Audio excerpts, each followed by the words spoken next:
in Pittsburgh has issued a tornado warning for Northeastern Indiana County and west central Pennsylvania until 4:30 p.m. At 3:57 p.m., a severe thunderstorm capable of producing a tornado was located 9 miles north of Indiana, moving east at 30 miles per hour. Hazard, tornado. Source, radar indicated rotation. Impact, flying debris will be dangerous to those caught without shelter.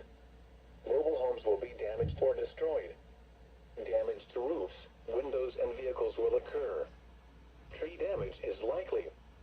Locations impacted include Marion Center, Plumville, and Rochester Mills.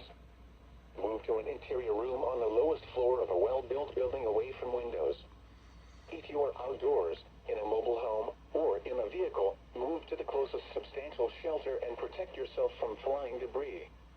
Repeating, a tornado warning has been issued until 4:30 p.m. for the following county: Indiana, Pennsylvania,